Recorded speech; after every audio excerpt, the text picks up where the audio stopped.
Welcome to the Cognitive Crucible, produced by the Information Professionals Association. Our website is information-professionals.org, where you can find links and information about today's conversation and get access to members-only content. Join John Bicknell and explore all aspects of our generational challenge, cognitive security. The Cognitive Crucible is a forum that presents different perspectives and emerging thought leadership related to the information environment. The opinions expressed by guests are their own and do not necessarily reflect the views of or endorsement by the Information Professionals Association. My guest today on the Cognitive Crucible is Brian Murphy, who has almost 30 years of service to the United States in various roles, from United States Marine to senior leadership positions within the intelligence community and with the Department of Homeland Security. He recently completed a PhD in liberal studies from Georgetown University. Brian Murphy, welcome to the Cognitive Crucible. John, thanks for having me. It's a pleasure to be here. Yeah, the conversation that I'd like to have with you today, Brian, will cover your PhD dissertation, and we've got a link to it in the show notes. And you're also turning this into a book as well, on foreign disinformation in America and the U.S. government's ethical obligations to respond. But before we get into this topic, could we start, please, by getting your assessment of our strategic landscape? Yeah, great question, John. Thanks for asking. Let me define what I think you're talking about in the strategic landscape. So in the cognitive domain, where we see a lot of swirling information out there, whether it's organically produced, let's say by US citizens, or for, I think, the purpose of this audience, we have malign actors such as Russia, China, Iran, and others picking up influence campaigns, taking advantage of an open society, and trying to influence behaviors, whether it's US or in other states they're targeting. I think the strategic landscape is one where we are at an inflection point where we have the evolving technology, and the inflection point, it hasn't arrived today. I'd say it's arrived over the last 5 to 10 years, and it's continued to kind of move forward. So we have to look at it as an inflection based on a much longer time horizon. But that point is where we have the ability for adversaries to reach in and hit a target population, let's say the US citizens of the United States, in a way that have never been available before, as information advancements have occurred in the past, whether it's TV, radio, even the beginning of the internet, telegraph before that, and we can keep on going back before. So I think that landscape, the strategic landscape we're in, is one where the adversary is equipped and ready and is able to target a liberal democratic society in ways that have not existed before. Conversely, we don't have the preparations in place from policy procedures or the technology to do something about it at scale and speed that's required. Right. Yeah. Our open society, and for Western democracies in general, our open societies can be thought of as both a feature and a bug, I guess, along these lines, right? We cherish the freedom to pursue our goals individually and form groups without a whole lot of government intervention and restriction. But on the other side of the coin, the state and non-state actors can inject information into our discourse and cause a lot of chaos, as you have studied quite intently, haven't you, Brian? Yeah, and if I can just add one. I think your point was very valid. I really like the way you put it. I'll just add one point. So the free marketplace idea is what we all cherish in a liberal democracy such as the United States.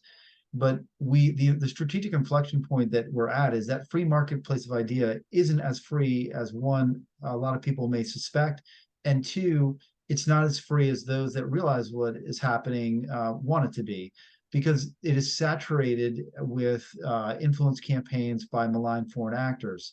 So I think, as you discussed it, right, are the benefits of free societies, we want to have it free, but we don't have those kind of capacities in place to do something where we have covert malign actors infiltrating at mass at the scale and speed to change the behaviors or the thought process, or at least attempt to, of let's say, US citizens or other Western countries for that matter. we consider ourselves to be free. I go about my life, just generally thinking that I'm free. But in fact, I'm not 100% free. or I suppose on one hand, I am in fact free to do whatever I want.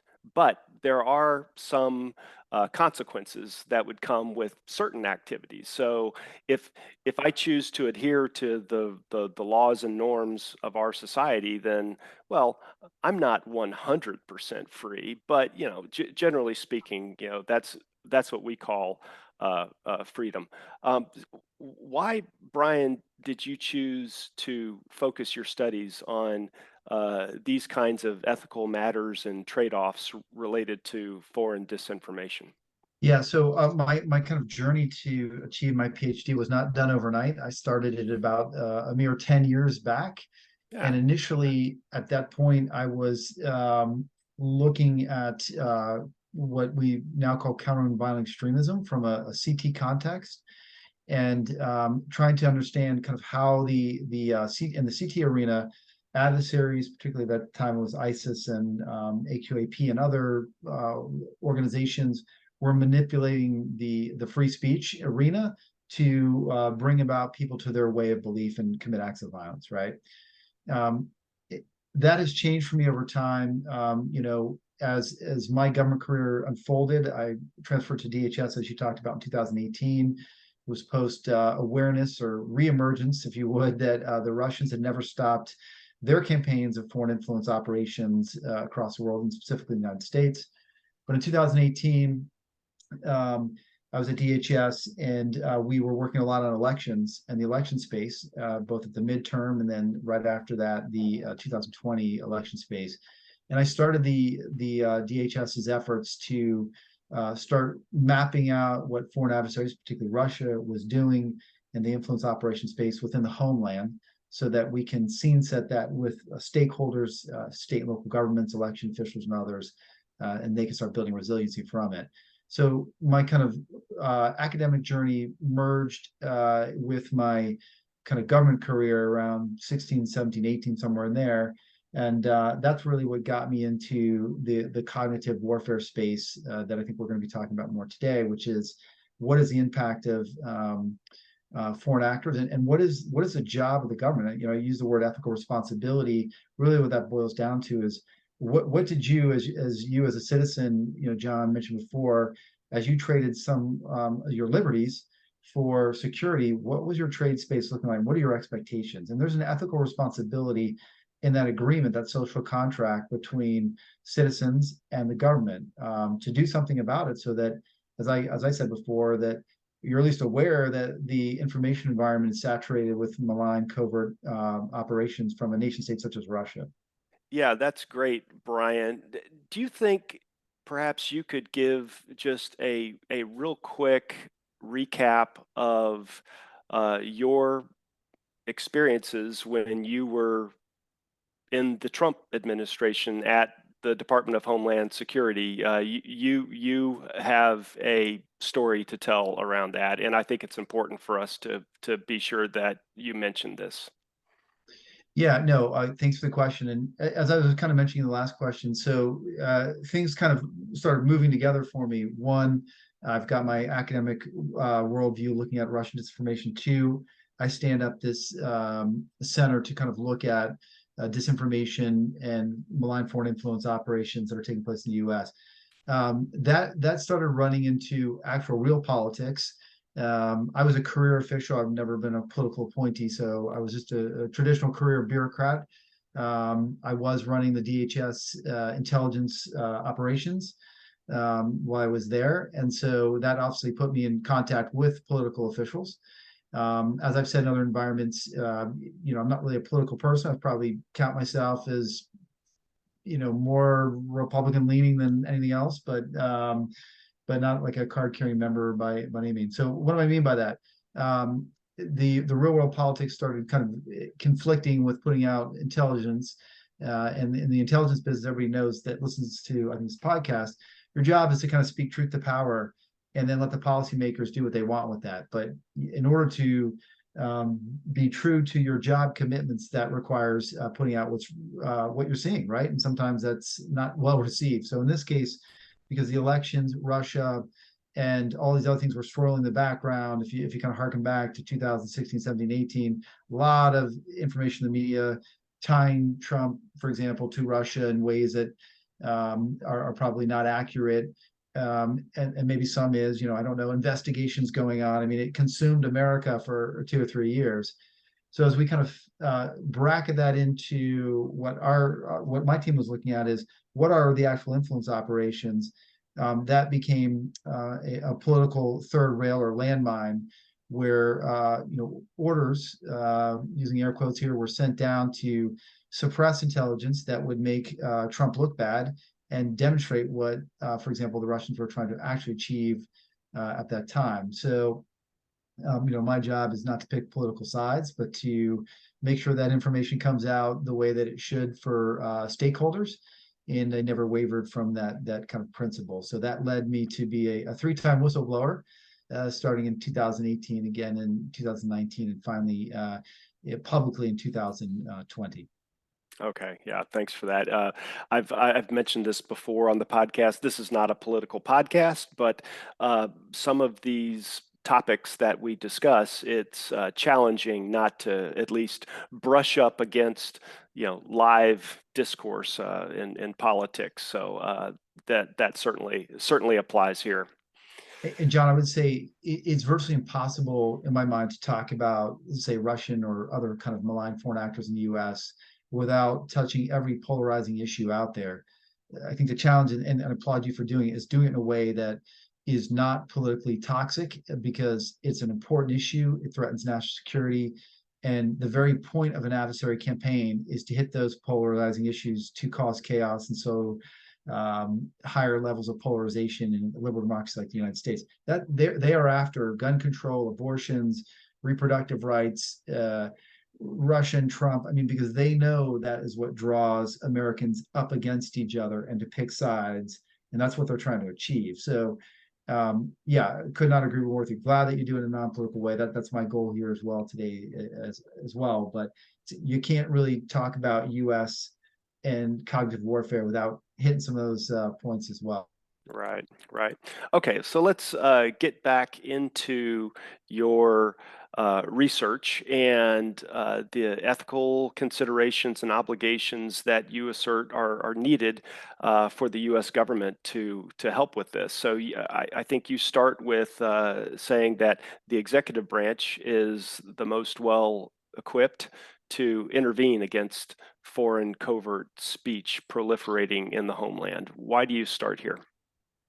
Yeah, I mean, well, there's a couple reasons. One, just the funding that goes into the IC or the intelligence community and the executive branch organizations and non-IC ones, right?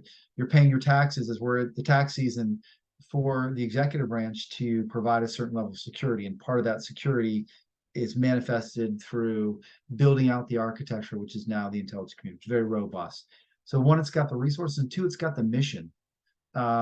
A lot of what happens in the cognitive warfare space domestically has been transferred over to the social media companies. And you'll hear politicians on all sides of the aisles, pundits, et cetera, saying that the social media companies need to do more to be better policers of their platforms.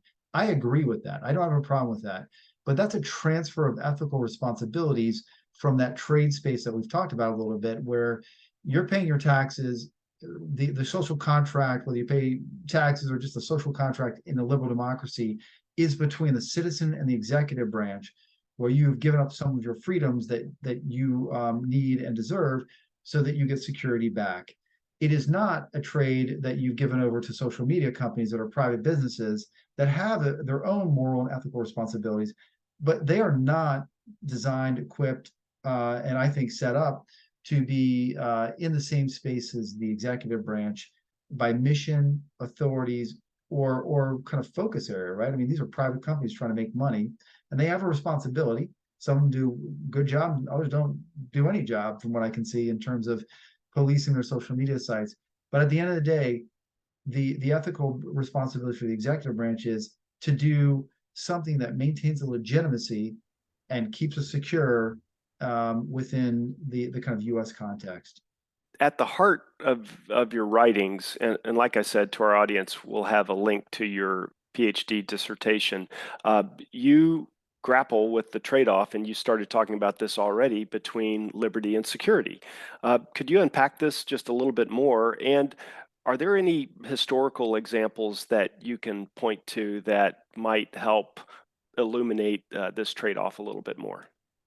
Yeah, the trade-off is tied to legitimacy, right? And what I mean by that is, how do the citizens view the government actions, right? A government that oversteps and, let's say in the case of the United States, tries to control the information environment, is going to be viewed as illegitimate. Most U.S. citizens, everyone I've ever met at least, believes in and wants their space to express themselves in a way that the government's not involved in, right? Within reason, outside of, let's say, violence and things along those lines. But the dialogue they want it to be unfettered and not touched or governed or worry about Big Brother looking over their shoulder. And I don't want Big Brother looking into what I'm talking about either, just at a personal level. But the legitimacy has to do with, if a government is overbearing in some of the ways I just talked about, they will lose legitimacy in that social contract.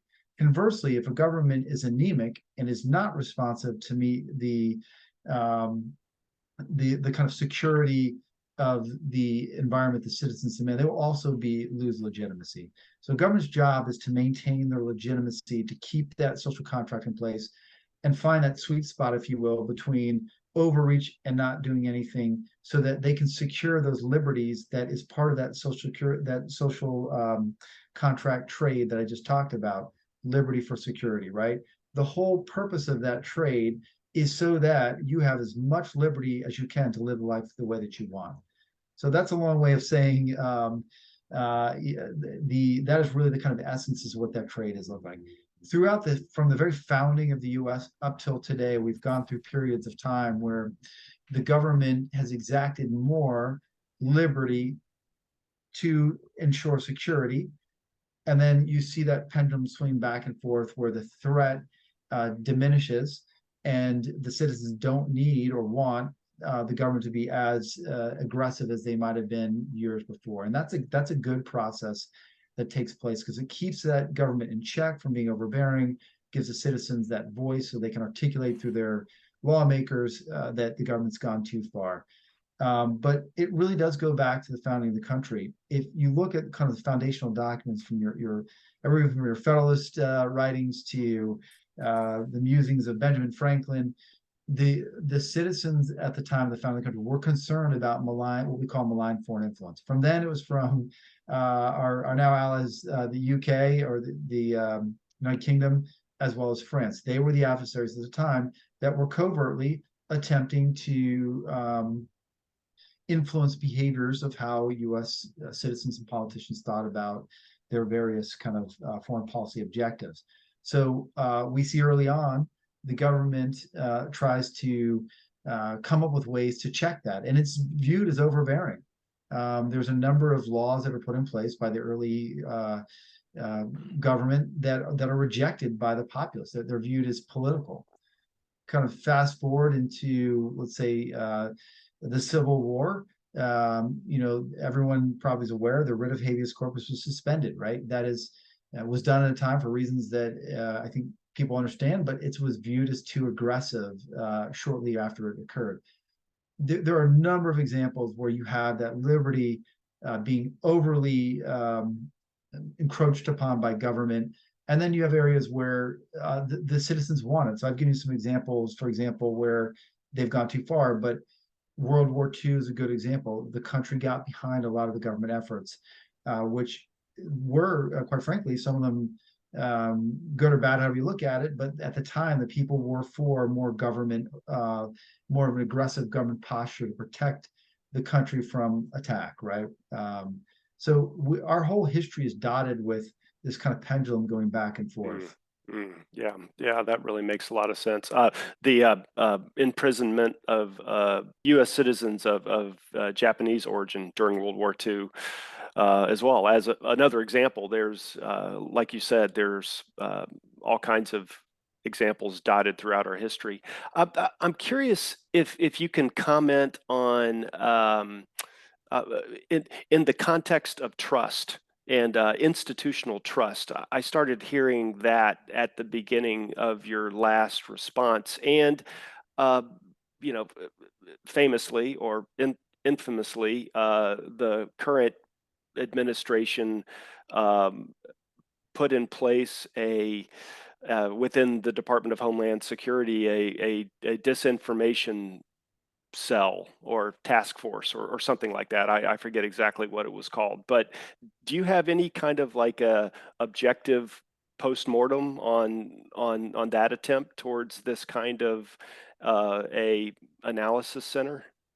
Yeah, so I'm going to start with a more macro kind of response and then get right into the Disinformation Governance Board. But when we look at the information space that we're living in now, and I'm going to relate it back to kind of foreign malign actors, the what, let's say, Russia, China, other kind of actors are trying to do in the United States doesn't sit in a vacuum, right? We live in an area of truth decay that started, depending who you ask, 40 to 50 years ago, where U.S. citizens, and again, this is not the first time this has happened in our history, started looking at the government, think tanks, other kind of democracy-oriented non-governmental groups in a way that they didn't trust what they were saying. So that trust and truth decline, there's a variety of reasons why these things are taking place. So if you kind of look at the polling data, trust in government institutions and other kind of democratic related institutions is on its way down. When we think about a malign actor such as Russia, China, whatever, launching their influence campaigns, it is coming in that kind of environment. The reason I bring this up is the Disinformation Governance Board started long after I left it. I was not a part of it and know about it. No one consulted me on it, but they try to launch this effort where I'll give them the benefit of the doubt, where they're trying to do the right thing, right? But I think what they fail to recognize is that we live in an environment where trust in government is low. And we live in a more polarized context, particularly in the last few years, where you cannot ignore the politics of half the country is going to look at a government effort as being overreach and politicized, and the other half may agree to it, right? We try to launch this campaign. In the case of what the government's ethical responsibility is, what I articulate in my book is the government, because of this truth decline, a variety of other factors, real world politics, has a major role to play, but they cannot be out in front on it. They just don't have that legitimacy viewed by at least half the country to be the leader in the information space.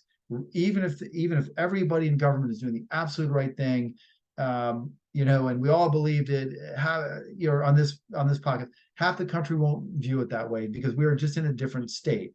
So you need to recognize that landscape that you're talking in, because going back and maintaining legitimacy is the key to countering, let's say, Russian malign foreign influence.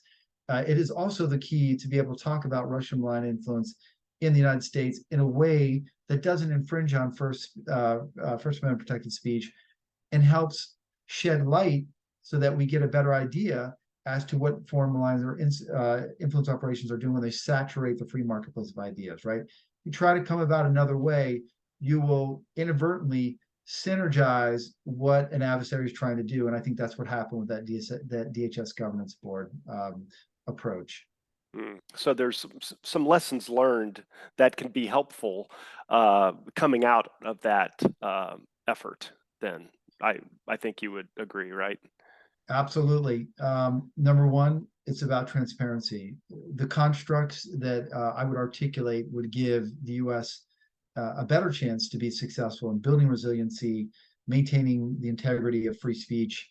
There are a number of instances out there that you as a taxpayer fund right now. None of those happen to be in the United States. They all happen to be in our European ally countries, as well as in Taiwan and other locations, right? So there are a lot of best practices out there. We just don't take any of those on. And right now, as I say in my book, there is virtually nothing happening within the U.S. to even kind of learn lessons from the the DHS Disinformation Governance Board is a mouthful, sorry, Yeah, yeah. to learn from, right? I think that was a one-off where you don't really have much going on behind it. So I hope people learn from it, but I don't see that learning translating into kind of near-term action. I think something else that that must be part of your research here, and a big open topic of, how for the United States in particular, the way our Constitution is set up. um, what kinds of thoughts and suggestions do you have about the way intelligence organizations engage globally, and the Department of Homeland Security engages domestically, and the exchange of information and authorities? Do you think you could give maybe just a quick 101 on that, and your thoughts on how to nest this kind of trade-off between freedom and security in that context? Yeah, no, great question. So if you look at the kind of CT construct, there's a merging of agency capabilities. That is not the same as the merging of agency authorities, right? So we need to make sure that we're clear that nobody wants the authorities of, let's say, the CIA to be overlaid with DHS to kind of look at US citizens and what they're doing. So, but in the CT construct, CIA, FBI, DoD work together very collaboratively with state and local law enforcement, all vertically, if you would, from the kind of streets on up into that CT context. It's imperfectly done. There's been mistakes made, of course, but it works pretty good overall. In the case of cognitive warfare, where you have adversaries that are within the United States, virtually at least, in terms of sending their kind of disinformation message into the populace in a covert way, we don't have that same structure that exists. And we need to build that structure where you have the integration of capabilities, but the authorities remain apart, right? You don't want, again, to bleed the authorities together. You need to have the working kind of connection points together, because the people that can do something about the threat from malign foreign actors in covert campaigns aren't, in this case, in my opinion, state and local law enforcement. They're probably educators, right? So we need to think of ways that we build capabilities to bring educators to the fold who get a better awareness, journalists, non-traditional partners, if you would, for the government, other kind of think tanks, et cetera, to put them in one group. So you have those capabilities of the government and non-government agencies, so that you have tipping and queuing going on where you see an adversary campaign unfolding in the United States, but who carries out the action against it needs to be thought of differently, right? And so those that have the kind of authorities and the legitimacy to carry it out are probably non-governmental actors. And you need a hybrid constellation of people working together, different capabilities, merged together with a separation of their authorities, so that you have the tipping and queuing going on and the resiliency building being brought about through other people. So when we think of like a 9/11 construct, we should have the same thought process, but different players in the room doing different kind of things. I see. Doesn't the Department of Homeland Security currently have uh, what they call like fusion centers? And do the fusion centers play any kind of a role like what you were describing? I think they can. I think it's a minor role. So the fusion centers are kind of a collaboration point between usually state and local law enforcement, the FBI, DHS, and maybe some other federal players. But in the space of information, where we're talking about really these polarizing issues that we mentioned before, the First Amendment, I think you're still going to have concerns about where the action lies. What is the resiliency building kind of structure? So I think they play a role to help inform, but I don't see from an action-oriented side building. If resiliency building is one of the outcomes that the science has proven is important here, I don't know if they have a strong role, but they are pillars of the community. They know who to go talk to. They need to be relied upon, and they have a role to play. But I still think you need these kind of what I'll call non-traditional players that aren't government organizations to be in this hybrid organization to do something about the tipping and queuing that may occur, as let's say the NSA, CIA, or fusion centers find evidence of foreign adversary campaigns. Yeah, I see. Well, uh, my goodness, it's quite a challenge that we're clearly still grappling with. I'd like to wrap up with you, if I may, Brian, and ask you if you could offer a research question that a student could take a crack at that is related to some of these topics. Yeah, I'll give you an area I've tried to lean into, but have probably failed miserably. So I think what I would ask those researchers out there is to come up with a criteria that constitute what is disinformation, what is misinformation, what is malinformation, because coming up with criteria that can be that detox the kind of wording around them from a political perspective and puts it into much more of a formula is very important for stakeholders to be able to talk about what a foreign influence campaign is, what it's not, what separates it from political speech, hate speech. Because when it comes to foreign adversaries, we don't have tight definitions. If you look across, for example, the DoD landscape, there's probably very thin definitions that are out there that aren't well researched, and they don't have that deeper level of analysis and criteria that needs to go with these top level definitions so that people can actually understand where their role is in that space. And I do think that's an important research question that I hope people continue to dig into.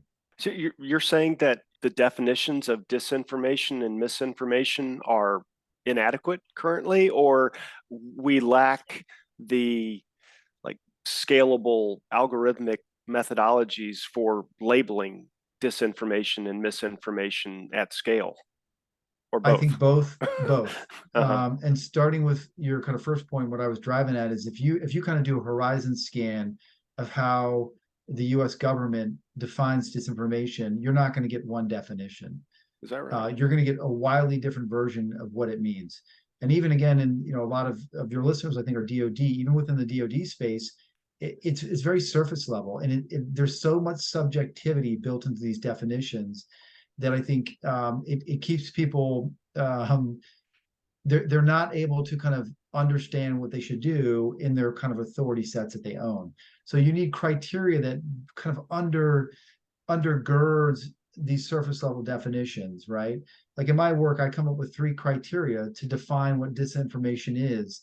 In there, it's wholly inadequate, and other researchers need to kind of go in, and whether it's my work or others, and build out these criteria sets that really dig into what is disinformation, what's statecraft, what's propaganda, what's political speech, because you'll start understanding as you refract authorities against criteria where exactly DoD should be, where DHS should be, where academia should be, how do they collaborate together, and then how do they remove the politics and the polarization that the synergy that like an adversary such as Russia or China is trying to put us into through this Gordian knot, right? Which is they're talking about, they being an adversary, about very polarizing US issues.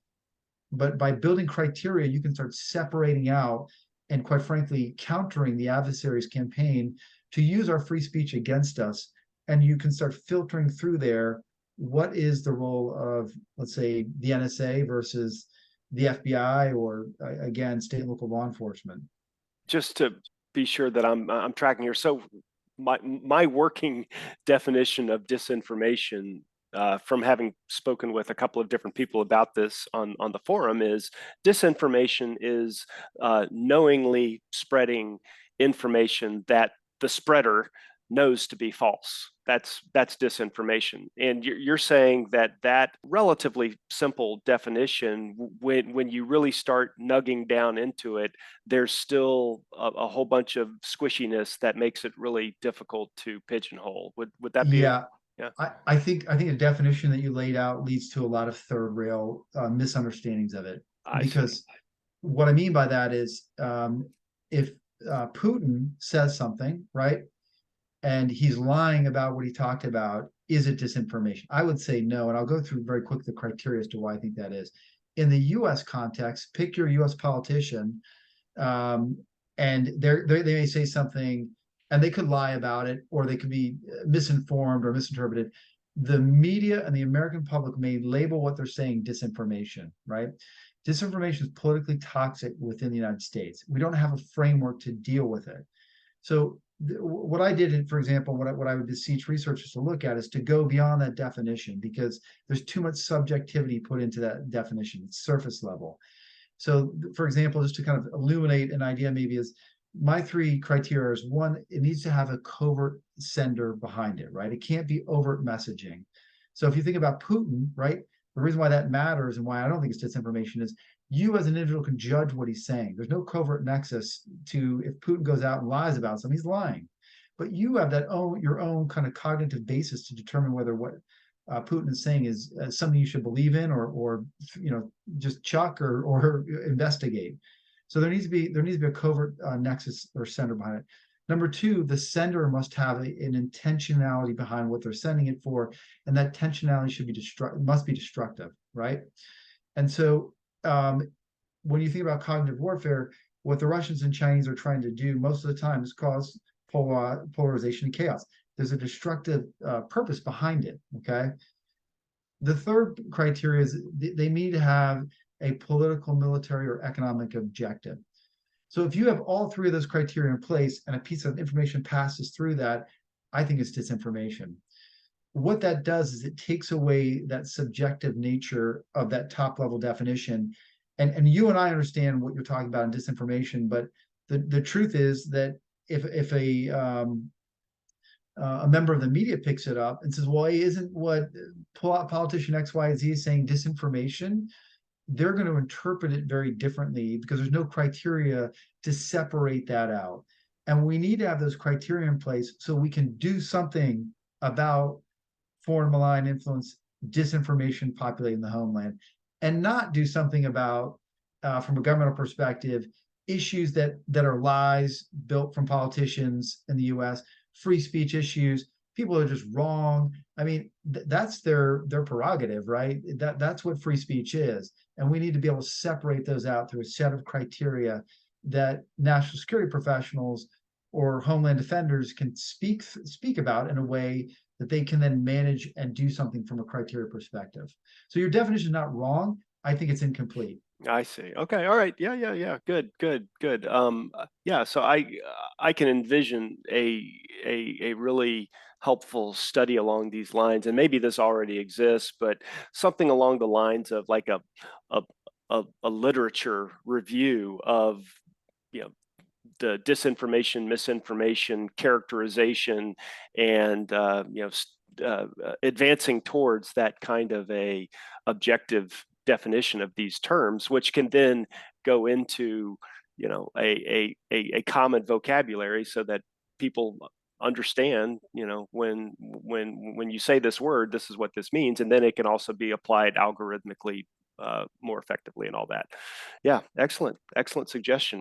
And with that, Brian Murphy, thank you so much for being a guest on the Cognitive Crucible. Well, thanks for having me. It's been a great time.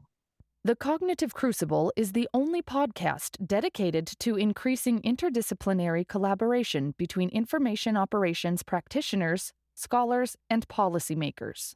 To find out more about the Information Professionals Association, visit us at information-professionals.org. Please support our podcast by giving us a 5-star rating and leaving a review.